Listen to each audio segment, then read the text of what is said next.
افغان طالبان نے T T P کی پشت پناہی مکمل ترک کرتے ہوئے تحریک طالبان کے دہشت گردوں کو پٹا ڈالنے کا فیصلہ کر لیا ہے۔ پاکستان میں دہشت گردانہ کارروائیوں میں ملوث تحریک طالبان پاکستان کے تخریب کاروں پر کریک ڈاؤن کے بعد اب افغان طالبان نے پہلی بار پاکستان پر حملہ کرنے والوں کو فسادی اور نافرمان قرار دیا ہے۔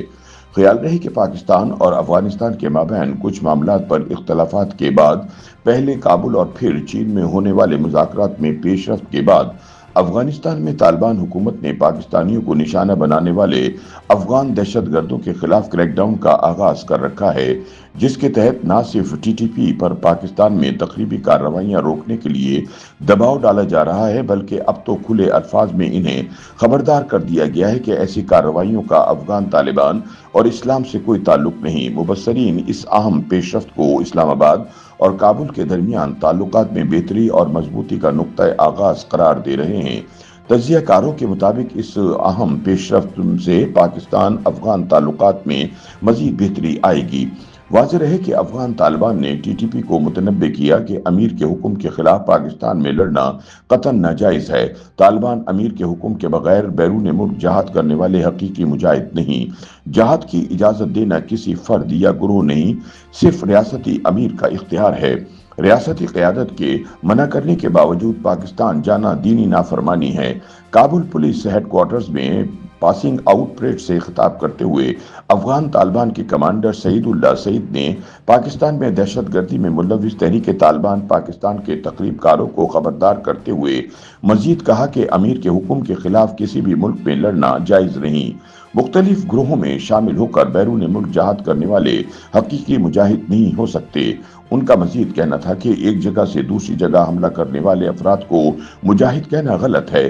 جہاد کا اعلان یا اجازت دینا کسی گروہ یا فرد کا نہیں، صرف ریاستی امیر کا اختیار ہوتا ہے۔ اگر ریاستی قیادت کسی ملک میں نہ جانے کا حکم دے چکی ہے تو اس کے باوجود جانا دینی نافرمانی ہے۔ کمانڈر سعید اللہ سعید نے کہا کہ اپنی انا یا گروہ کی وابستگی کی بنیاد پر کیا گیا جہاد شریعت کے مطابق فساد تصور کیا جائے گا۔ جہاد کے نام پر حملہ کرنے والے گروہ شریعت اور افغان امارت دونوں کے نافرمان ہیں۔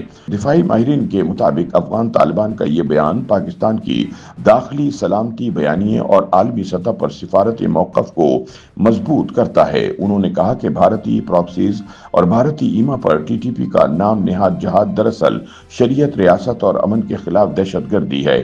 اس پیشرفت سے واقف ذرائع کا دعویٰ ہے کہ گزشتہ ایک ماہ کے دوران زیادہ تر توجہ پاکستان اور بھارت کے درمیان کشیدگی پر مرکوز رہی، لیکن اسی عرصے کے دوران اسلام آباد اور کابل نے خاموشی سے کام کیا تاکہ کشیدگی کے شکار تعلقات کو بحال کیا جا سکے۔ پہلی بار پاکستان نے کابل کے نقطہ نظر میں تبدیلی اس وقت محسوس کی جب مارچ کے تیسرے ہفتے میں خصوصی ایلچی برائے افغانستان محمد صادق خان کی قیادت میں پاکستانی وفد نے کابل کا دورہ کیا اور اس وفد کو کابل نے سرحد پار دہشت گردانہ حملوں کو روکنے کے لیے اٹھائے گئے اقدامات کے بارے میں آگاہ کیا۔ بند کمرے میں ہونے والی بات چیت سے واقف ذرائع نے بتایا کہ اگست 2021 میں طالبان کے اقتدار سنبھالنے کے بعد پہلی بار پاکستان نے محسوس کیا کہ طالبان حکومت پاکستان کے تحفظات کو دور کرنے میں سنجیدہ ہے۔ اس وقت اس کی تفصیلات سامنے نہیں آئی تھیں، لیکن اب ذرائع نے تصدیق کی ہے کہ افغان طالبان نے اپنے ایسے شہریوں کے خلاف کریک ڈاؤن شروع کر دیا ہے جنہوں نے یا تو ٹی ٹی پی میں شمولیت اختیار کی یا گروپ کا حصہ بننے کی منصوبہ بندی کی تھی۔ ذرائع نے بتایا کہ افغان حکومت کی جانب سے شروع کیے گئے اس کریک ڈاؤن کے دوران بہت سے ایسے افغانوں کو جیلوں میں ڈالا گیا جو افغان شہریوں کو ٹی ٹی پی کے لیے بھرتی کر رہے تھے۔ ذرائع نے بتایا کہ پاکستان کے بار بار کے احتجاج کے بعد آخرکار افغان طالبان حرکت میں آ گئے اور اپنے شہریوں کے خلاف کارروائی کی، جس کی وجہ سے نہ صرف کے پی میں خودکش حملوں میں نمایاں کمی آئی بلکہ اسحاق ڈار کی 19 اپریل کو دوبارہ کابل کی راہ بھی ہموار ہوئی۔ 3 سالوں میں کسی بھی پاکستانی وزیر خارجہ کا افغان دارالحکومت کا یہ پہلا دورہ تھا۔ اس دورے میں کابل کی طرف سے یقین دہانی کرائی گئی کہ افغان سرزمین پاکستان کے خلاف استعمال نہیں ہونے دی جائے گی۔